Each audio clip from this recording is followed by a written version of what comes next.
Good evening and welcome to Tucker Carlson Tonight. It has been more than a week since the last votes were cast in the 2018 midterms. That was last Tuesday. But still, several big races remain unresolved at this hour. In the state of Florida, recount is ongoing. We're going to have more on that in just a minute. It's a pretty weird story. But perhaps strangest of all is what is happening right now in Georgia. The race for governor of Georgia was tight for months. You probably followed it. But it finished in the end pretty much exactly where the polls predicted it would finish. The Republican, Brian Kemp, defeated the Democrat, Stacey Abrams, by about 1.5 percentage points. In a big state, that is an awful lot of votes. For reasons she hasn't really explained, though, Stacey Abrams has refused to accept those results. Her allies are now claiming the election was stolen. If Stacey Abrams doesn't win in Georgia, they stole it. It's clear. It's clear. Stacey Abrams' election is being stolen from her using what I think are insidious measures to disenfranchise certain groups of people. I know Stacey well. She was one of my really strong surrogates in the campaign. If she'd had a fair election, she already would have won. Election fraud, that's what they're saying. And by the way, is there anyone more fraudulent than Cory Booker? Think about that. But back to election fraud, it's a serious charge, and it's telling that nobody making that charge has provided any evidence that it actually happened, no detail at all. Most remarkable of all, though, is that Hillary Clinton is one of the voices in this chorus. We keep track, and we remember Hillary's view just 2 years ago. Here's what she thought of losing candidates who claim the election is rigged. That's horrifying. You know, every time Donald thinks things are not going in his direction, he claims whatever it is rigged against him. That is not the way our democracy works. We've been around for 240 years. We've had free and fair elections. We've accepted the outcomes when we may not have liked them. He is denigrating, he's talking down our democracy. And I, for one, am appalled. She's appalled. You got to accept the outcomes you don't like. But it turns out that accepting outcomes you don't like is something only Republicans are required to do. Richard Nixon had an entire presidential election stolen from him by JFK in 1960. Liberals applauded when Nixon chose not to contest that election. But Democrats do not apply the same standard to themselves. When Democrats lose, there is always a reason that has nothing to do with alienating voters or getting fewer votes. It's Putin rigged the machines. The Macedonians hacked Facebook. Roger Stone sent unapproved tweets. Or the perennial favorite, you're racist. All of you who didn't vote for us, you're racist. You're immoral bigots. And of course, that's what we're hearing once again now. By the way, it's a lie. America is not a racist country. It's a kind and decent country. But the left hopes that by calling you enough names, they'll bully you into giving them more power. They always try that, and sometimes it works. It might work this time. The question is, what's the cost to the country? Peter Kirsanow is a U.S. Civil Rights Commissioner, a frequent guest on the show. He joins us again tonight. Peter, thanks a lot for coming on. So first, as a factual question, this is someone who's a rigorous thinker, I think, and has been following this. Is there evidence, real evidence, that Stacey Abrams has had this election stolen from her? There's absolutely no evidence that I think anyone's adduced. But what we're seeing here, I think, is a test run for the 2020 election. It's not merely a test run. They're doing this in this election. They've done it in previous elections, although I will say that I don't think in my nearly 2 decades on the Civil Rights Commission I've seen the intensity of the type of overt and naked racial appeals and identity politics appeals that I've seen in this election cycle. And perhaps you could go back even before the 1957 Civil Rights Act to the Deep South, Orville Faubus, Lester Maddox, George Wallace. And there's a reason for it. There are several reasons for it. But one is it works. And they're trying to delegitimize the election in advance, but it's a test run because think about how difficult it is for your average leftist to try to convince a voter that they should accept their unworkable or somehow nutty, sometimes nutty politics or policy prescriptions versus simply saying that person's a racist, that person's a bad person, all the right-thinking people know that person's a racist, and it has an ancillary effect. That is, it keeps blacks on the Democratic reservation. This is existential for the Democratic Party. They need at least 90% of the black vote just to be competitive, and even 90% plus of the black vote. And so they engage in these types of maneuvers and rhetoric on a regular basis. But the additional effect that's helpful is it makes, and I think you alluded to this, there is a certain subset of white voters who they also want to align themselves with the right-thinking folks, and they don't want to be aligned with those that all the right-thinking people say are racist or despicable. So to feel good about themselves, they'll vote in the prescribed manner. Right. And you're absolutely right that it works, and they've been doing it an awfully long time. But I think in almost 30 years of covering elections, I've never seen it at this volume. You just a second ago said there are a couple of reasons for it. The first is it works, and I agree with you.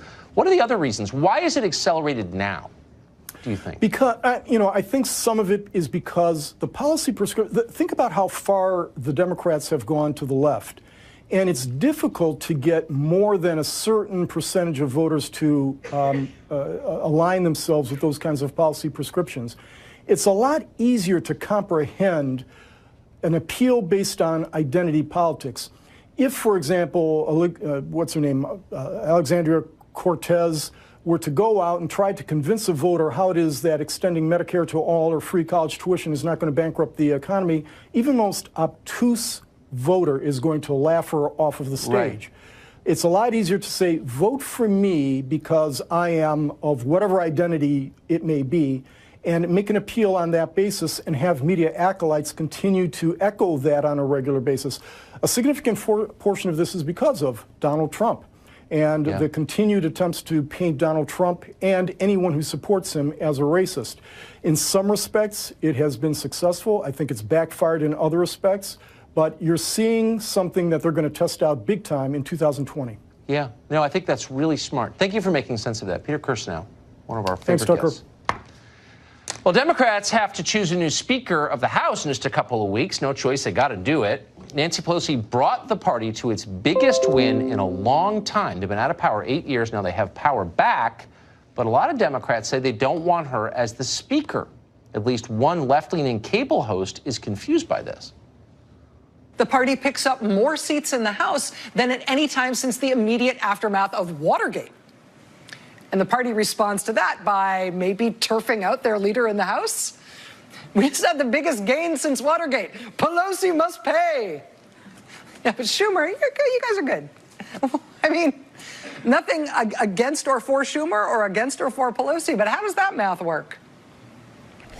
Well, that's not a crazy point, is it? Tammy Bruce is a radio host, president of Independent Women's Voice. She joins us tonight. So, Tammy, it seems to me like the Democratic Party may have reached the identity politics cul-de-sac, where it's racist to keep Nancy Pelosi because she doesn't look like the emerging Democratic Party, but it would be sexist to kick her out because she is the highest-ranking woman. So what do? That's right, and also ageist, obviously. I mean, if you want to go for anybody there, I think she's look, I value experience. Maddow is partly correct, but at the same time, I thought Donald Trump was responsible for their success. I don't think Nancy Pelosi, according to the Democrats, had anything to do. I want Donald Trump to be the Speaker of the House, if it's about who, So come on, let's be honest. A bottom line is that there is a strata there in the Democratic Party that understands that the establishment is out of touch. That this is the same kind of dynamic that they've been dealing with for years, that they have no answers and no prescription policies. And the people that said that when they were running that they were going to vote against her, it's because they were also running not as Democrats. They were pretending they weren't Democrats. They were assuring everyone we're not going to vote for the same old dynamic and the status quo. And that's what Nancy Pelosi is. And so, look, they understand the party's got to change. And yet Nancy's also the only one who raises money. So on the other hand, all these socialists also want more money, and Nancy's the one to get it to them. So look, she is the best one for it. If you're right, no matter what they do, they're racist, sexist, ageist, and I don't know if we can fit homophobe in there somewhere. I'm sure that's a factor. But look, I've got my popcorn. I'm watching this, and maybe they should make Alexandria Ocasio-Cortez the Speaker. I'm rooting for her, but it's just I would interesting. Love that. I mean, it's like one of the deep truths of life that you never suffer as much as when you get what you think you want. Right. So they took the House back. They took the House back, and all of a sudden they have to deal with each other. That's correct. The ultimate nightmare, isn't it? Well, it's the Frankenstein monster, right? They've created this. They're Dr. Frankenstein. They thought they had this great idea, and then the lightning struck, and they've got it. The monster woke up. And then suddenly the monster's chasing you around your office, and they're not quite sure. It's a friend, and maybe not. Maybe not your friend. But see, this maybe not. Maybe not your friend. But for those of us, of course, who care about the country, we see this as the charade that it is. And while they are, of course, my first book was about the racism, sexism, and homophobia on the left. We are going to hear about that for the next 2 years, as your first guest noted. This is the test run. This is about demonizing people. There will be no ideas, and the Republicans had better be ready to be able to counter that narrative and stand up for the American people, led by the approach and the action of the president. We've got 2 years to get it right, and we've got to start right away. You better toughen up a little bit. I agree with that. Tammy Bruce, thanks a lot. Great to see you. Thank you. Well, there's another Florida recount. You know that. It's been going on for a week. It's in progress tonight. The Senate race between Rick Scott, the Republican, Bill Nelson, the Democrat, is still ongoing. Florida's Secretary of State has ordered a manual recount. Craig Patrick is the political editor and chief investigator at Fox 13 in Tampa Bay. He's been on this for us since the beginning. He joins us once again tonight. Craig, what is going on? We have weird news in Florida. By the way, you also have a disputed race until now in the race for governor. But while Andrew Gillum gained on Ron DeSantis, he gained but one single vote net. With that, that one is over, though Gillum has not reconceded. You're going to have Ron DeSantis now moving into the governor's mansion. In the race for Senate, yes, there is now this hand recount because they are close enough to trigger it, which takes us into next week. That's the good news for Bill Nelson. The bad news for Bill Nelson is that he gained absolutely nothing from the machine recount that concluded today. In fact, he lost net votes to Rick Scott. Rick Scott ran up his lead through the first phase of the recount, which leaves Nelson in a position of being the political equivalent of Bruce Willis from Sixth Sense, and that his career is over. He just does not know it yet, and he is playing that out. And you have more blunders in Southeast Florida counties, the Democratic strongholds. You have Palm Beach County. There, the bad news is that their machines continued to sputter and fail and melt down. And Palm Beach County fell flat on its face and was unable to complete the recount, meaning they just go back to their original results. If there's any good news there in Palm Beach County, it's that they're not Broward County to the south. And the good news, Tucker, in Broward County is that Brenda Snipes, after all the blunders, said she finally did it today. She finally did something right, that they, after all the hand-wringing, were able to meet the deadline to complete their recount. She said they did it with minutes to spare, and as she celebrated, the bad news is she forgot they had to transmit it to the state, and then they fumbled around with the computer, couldn't figure out how to do it in time. They were 2 minutes late, and as per the law in Florida, the recount results in Broward County got rejected by the state. You have conclusively convinced me not to run for office in Broward County. Thank you, Craig. Thank you. I'm not going to attempt it. Well, first the press told you that the migrant caravan wasn't even real, it didn't even exist, and then they told you it was so far away it would basically never get here. Reality has intruded on that storyline, and we have an update from Tijuana, Mexico, our southern border, after the break. Every 15 minutes, Fox News headlines 24/7 at Channel 115. President Trump sits down with Chris Wallace. From investigations to foreign relations and his agenda at home, the must-see interview is on Fox News Sunday. This is not a...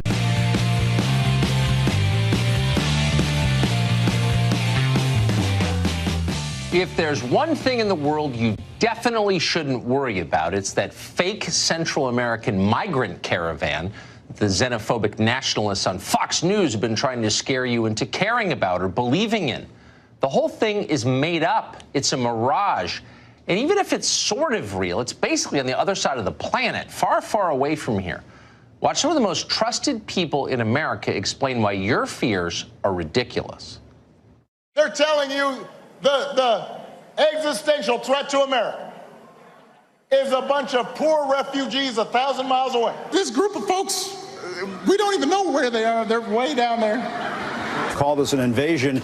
It might be the most pathetic invasion of a country in world history if this were actually an invasion, but of course it's not. People he called invaders, even though they were 1,000 miles away. The programming on the caravan was propaganda. Way down there, 1,000 miles away. In other words, the caravan is a lot like Social Security. It's something we might potentially need to think about someday, but for now, everything's totally fine. Calm down. What liars they are.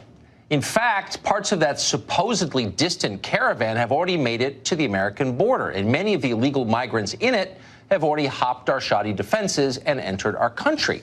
The famous people you just watched claim that would never happen haven't admitted they were wrong, intentionally or not. They haven't issued corrections, of course, and they never will.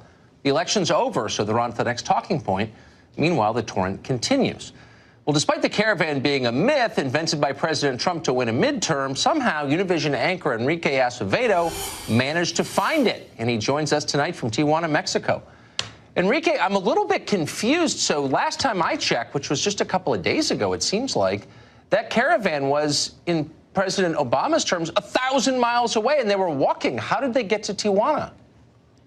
The caravan is very real. It's movement of people, thousands of people, around 5,000 have already arrived to Tijuana in the border with San Diego, Tucker, but it's not a national emergency, or it's not a threat to the national security of the United States. Most of the people that are part of this caravan are just pushing strollers through Mexico. Their families, women, babies, that are just trying to get to the U.S., to the border, to legally request asylum, something that President Trump is making much harder. Before we get to the subjective part, I mean, I'm an American. I'll decide whether it's a threat or not, if that's okay.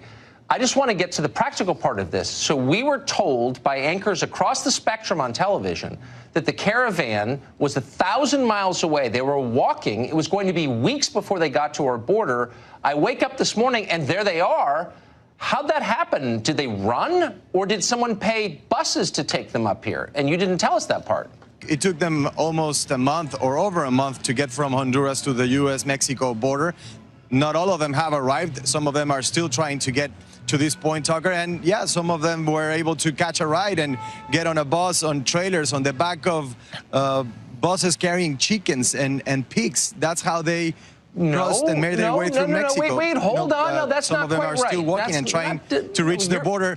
Wait, hold on. So you're saying that nobody chartered any buses to bring them up here? Because I think we have video showing chartered buses bringing them up here, and you're the reporter on the scene. I haven't seen anyone. You don't think there were any chartered buses whatsoever? I haven't seen anyone chartering buses to bring them to the border. I've seen Mexican authorities, for example, here in Tijuana, providing transportation from this point at the border to a more humanitarian setting, just very close from here, where 800 people are spending the night. So they're being transported in buses from here to there, but not from Oaxaca to the border.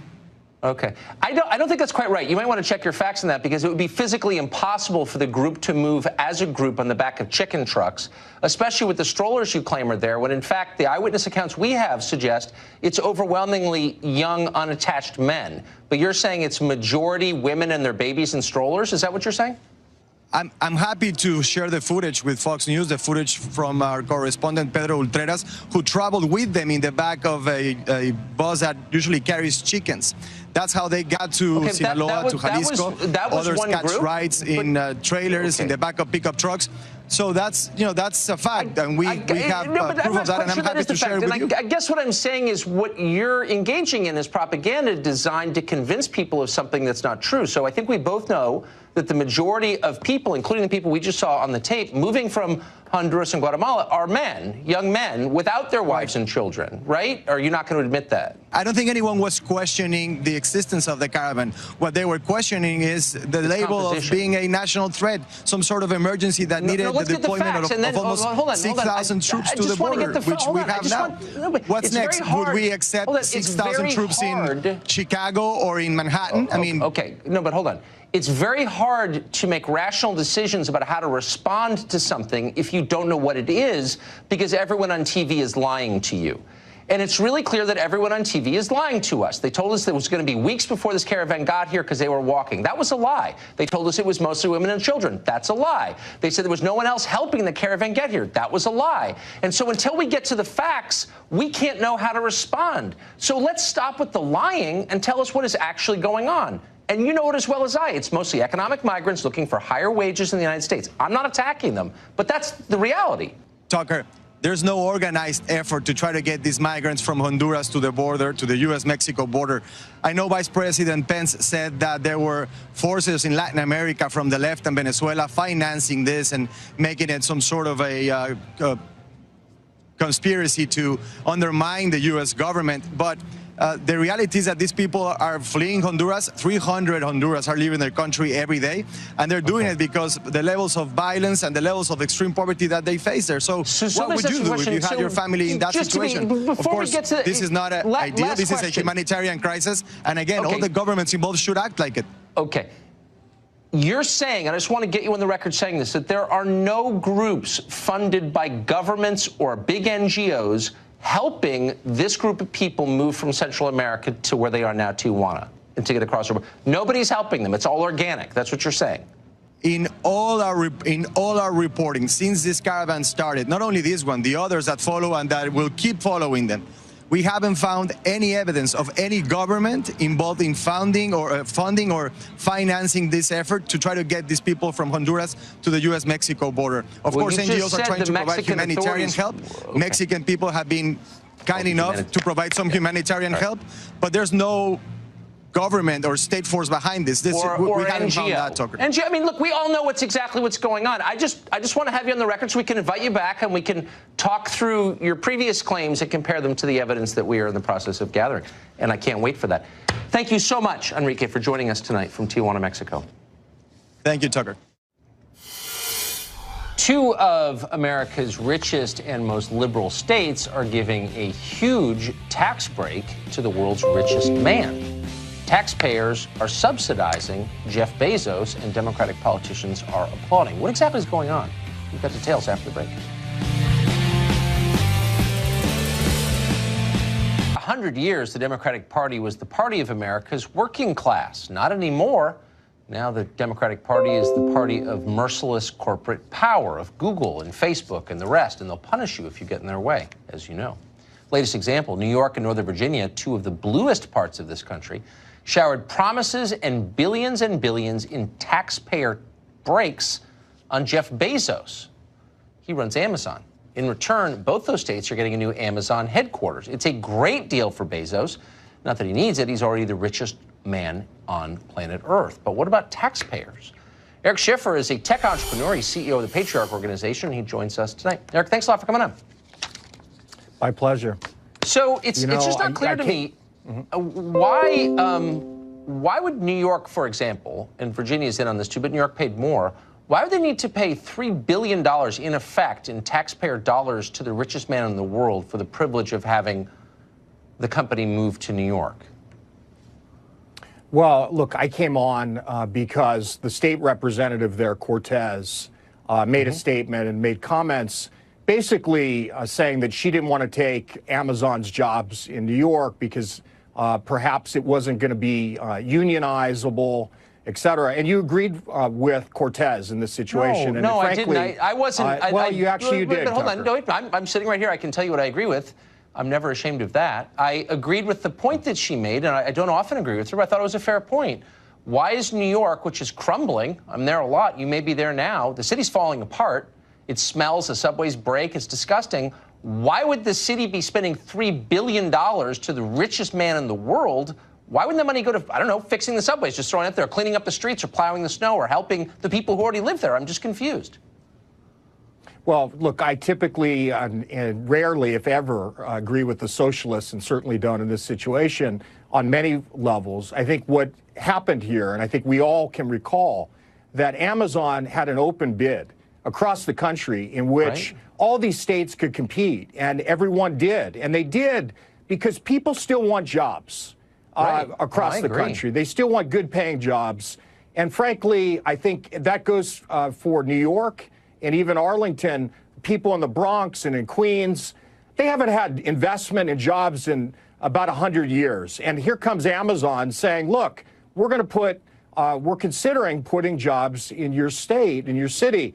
And the politicians that run the cities recognize it's a competitive situation. And all cities, all major cities have for years, for decades, competed for incentives to get jobs, as they should. Look, the tax cut passed by President Trump, which I supported, it was a big proponent. I mean, a big component of the tax cut was jobs. It caused businesses, but you're not going to get. Hold on, you're not. Some of the big. Let me just finish my past point, each please. other. I'm not. Wait, hold on. I'm not against jobs. Well, I don't think we are. For jobs, but it's not Amazon. But hold on, it's not Amazon doing the investing.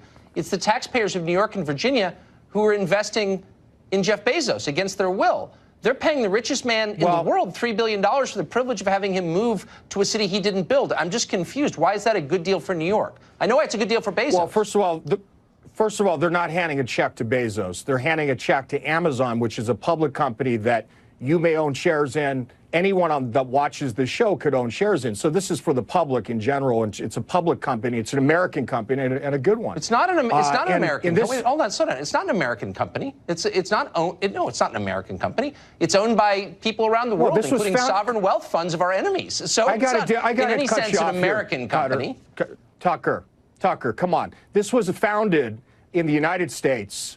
It's one of the great countries. It could only have been founded here in the with world our justice system, that allows for great technology. But it's not American. Well, it's not. You think it's loyal to America? Well, it was founded by Americans. You think it's trying to help America? No. Come on. It was founded by Americans. It certainly was. It certainly is a big contributor to tax here in America. There's no question, and jobs, significant jobs. Okay, and I think that my point that I was trying to make, Tucker. Look, I don't think everything about Amazon is bad. I think they do a great job. I use Amazon. I mean, they're huge because they do a good job. But my question is, why would the Democratic Party hand the richest man in the world $3 billion a year to move to New York without asking what the taxpayers think in a city that it's literally falling apart? That's not a fair question. I think it is a fair question. I think most states and most cities wanted Amazon to come. In fact, there were many other states that superseded that amount by significant levels. I mean, you don't New see Jersey that as a little and pathetic? others. I mean, why wouldn't? Well, I mean, look, if you say Amazon is an American company, part of the capital. Really, this is not the capitalism I was promised. I don't know. I mean, so the capitalism is pull the biggest scam you can and run away laughing? I mean, that's not capitalism as far as I'm concerned. No, actually, what I think it is, Tucker, is it's investing in jobs. The bottom line from this is, at the end, it's different than socialism like Cortez is for that you supported. The difference is that this is going to actually bring money back to the cities. There's nothing capitalist about a monopoly. You're talking about investment. Some creepy billionaire suborning politicians on an inside deal that I had no say in. How's that capitalism? That's something much lower than capitalism. It's capitalism when a city invests to get jobs and actually gets more money back from tax revenue. That makes sense. It's no different than the tax cut. We're getting more jobs. It's growing jobs. And I think that America can benefit in the right cases with investment. All right. Okay. The helipad, that's my favorite part. Eric, thank you very much. Good to see you. My pleasure. Thank you, Doug. Well, unfortunately, a heartwarming story has been exposed as a hoax. It may tell us something broader about America we might like to know. Mark Stein, one of the smartest people on planet Earth, joins us after the break.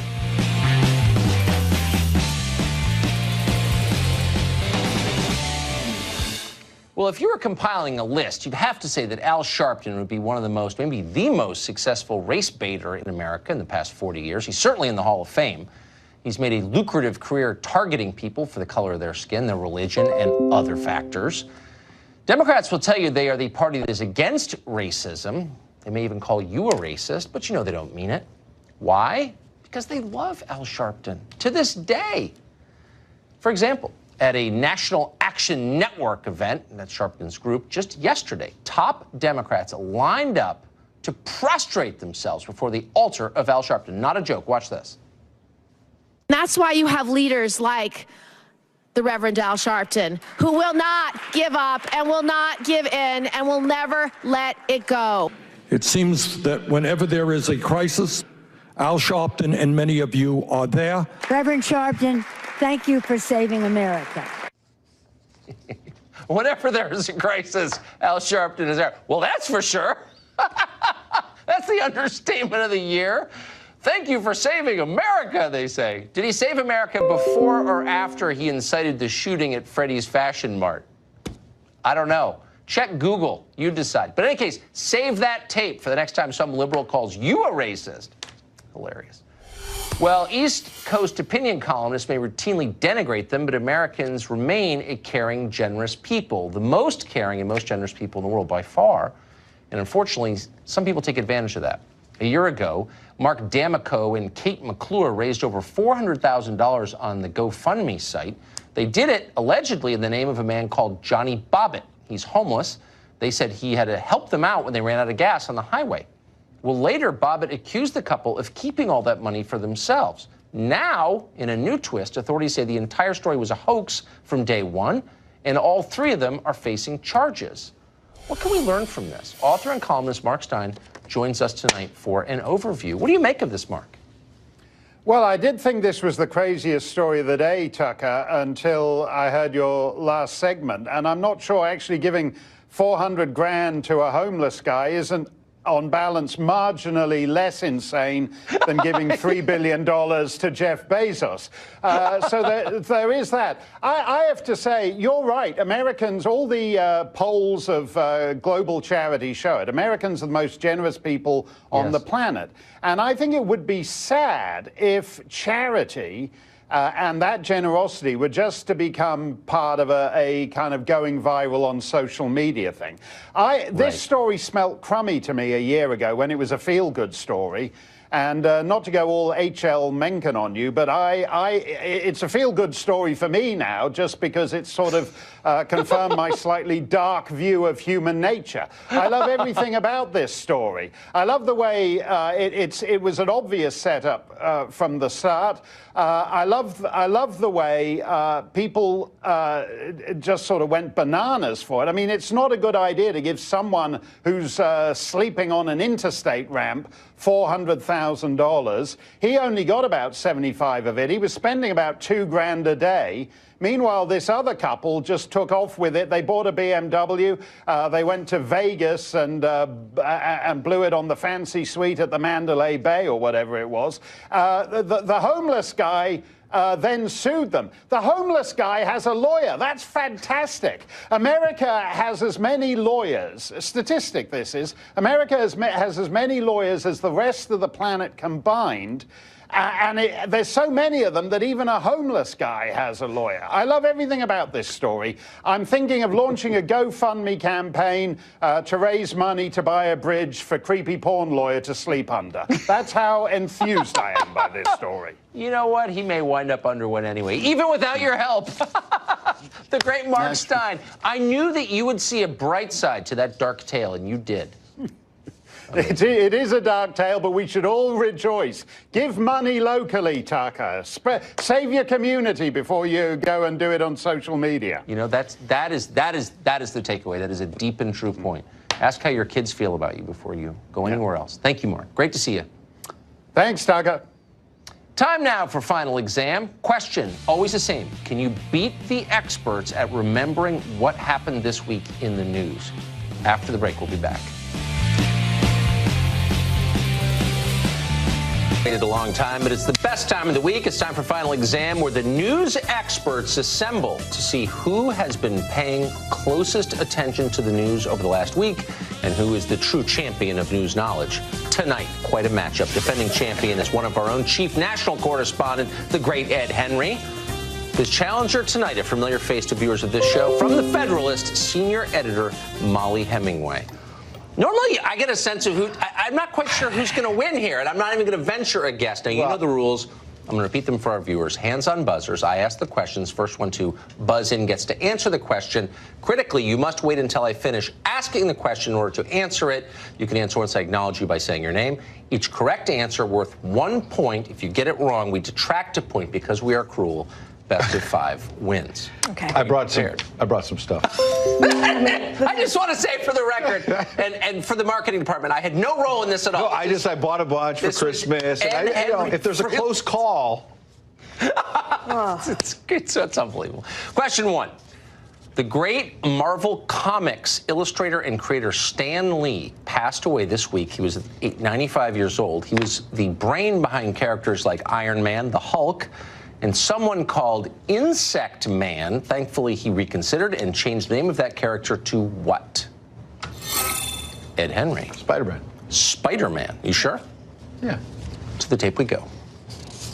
I said, gee, what if a guy could stick to walls like an insect? That sounds good. So I started trying to think of some names. Insect Man? Nah. Spider-Man. Ooh, that sounds dramatic. There you go, Spider-Man. Very good. Okay. 1-0. Question 2. We thought it would never happen to our business. This was supposed to happen only to people who work in factories, but it's in fact happening. The first artificial intelligence news anchor is now on the air. A very human-looking AI newsman is reading headlines in which East Asian country? Robot news anchor where? A little bit of China. China. Is it China? The Chinese state media showing off their newest news anchor. There's something different about him. He's not a person. Hello, everyone. I'm an English artificial intelligence anchor. This is my very first day in Xinhua News Agency. The robot news anchors are very obedient. They're not as good as you. They're not as good as you, but they stick to the script. There's no ad-libbing. All right, good guess, by the way. Question 3, multiple choice. This week, Disney World permanently banned a man from the park after he was photographed waving a Trump 2020 sign while on which one of their rides? Was it A, Pirates of the Caribbean, B, It's a Small World, C, Splash Mountain? Molly Hemingway. I'm going to go with Splash Mountain. You're going to go with Splash Mountain. To the tape. A Trump supporter banned from Disney World for a second time. Dion Cheney shared this picture of himself riding down Splash Mountain while holding a Trump 2020 sign. The park doesn't allow what it considers unauthorized demonstrations. Nice. Very good. Okay, Did you get? I would have thought Pirates of the Caribbean. I don't know why. I wasn't sure because they're all water-based. But that one seems the most subversive of all their rides, but that's just me. Didn't seem like B. It didn't seem like B. Question 4, another multiple choice. Democrats are now saying their fight against the president is not about politics or policy. It is a battle of good versus evil.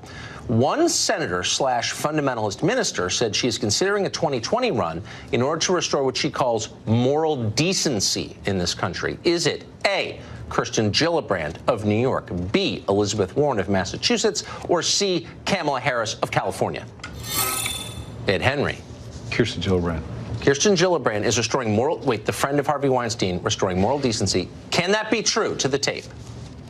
Are you staying in the Senate or are you going to run for president? I believe that I've been called to fight as hard as I possibly can to restore that moral integrity, that moral decency. That sounds like a yes. So I'm thinking about it. Good. Did she preach in your church on Sunday? How'd you know that? No, that was out there today. Wow. But is she actually a minister? Well, she must be if she's fighting for moral decency. Obviously, I was wondering about that. That's my guess. I don't know. I guess we'll have to get to that. Okay, final question. At an Armistice Day event this weekend, the president was caught giving a stern look to a participant who dozed off during a speech. The sleeping man was the king of which country? Oh, man.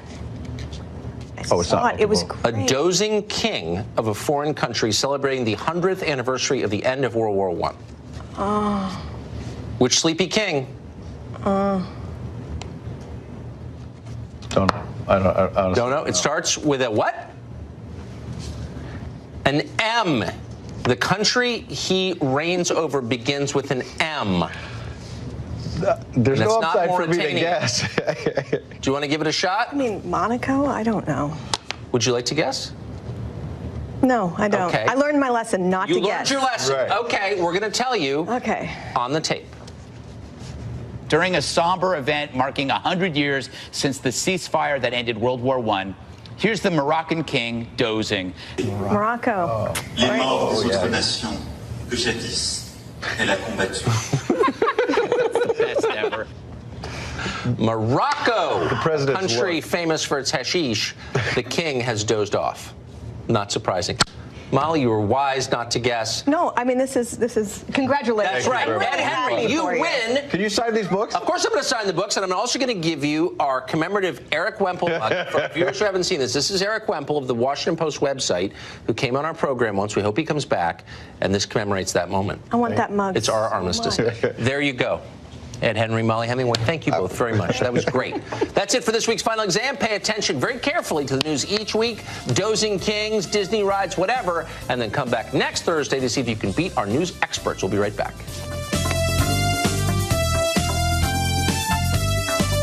Democrats is entering the Congress, of course. One of their top interests, they say, one of their top public policy priorities, disarming the population. Just a decade ago, about a quarter of candidates backed by the NRA were, in fact, Democrats. Now the number of NRA-backed House Democrats is 3. Meanwhile, a new poll of Democrats in early primary states says their top issue after single-payer health care is repealing the Second Amendment in order to ban guns. Richard Goodstein is a lawyer, a former advisor to Bill and Hillary Clinton, and he joins us tonight. Richard, thanks for coming on. Sure. So is this really the time, as the country's becoming more chaotic, to disarm the population? Yeah. So I can't really speak for these people who responded to this poll. I can tell you what Nancy Pelosi is talking about, what House Democrats are talking about, which is background checks, which 90% plus of the public supports, which got 54 votes in the Senate when it was Toomey and Manchin putting a bill to require gun background checks. No, I mean, we've been through this a million times, but if Democrats polled in what seems like a legitimate poll say their number 2 issue after socialized medicine is repealing the Second Amendment, preparatory to disarming the population, you know, there are going to be calls for that. If the people, the voters want it, you know, their representatives will call for it. Is this the time, and shouldn't it make us, the rest of us, a little nervous as America's getting crazier, obviously, to disarm normal people? Yeah. Again, I just don't buy the notion that that was a legit poll, that even a quarter of Democrats think repealing the Second Amendment. What do you think of that? What I think the Democrats are saying is, look, is what Justice Scalia said in the famous Heller decision, the one case that really went to the Supreme Court, where he said a person has a right to a handgun to protect their home, period, and that legitimate regulation of guns in terms of places that they can't be taken, schools, places that, you know, conditions on their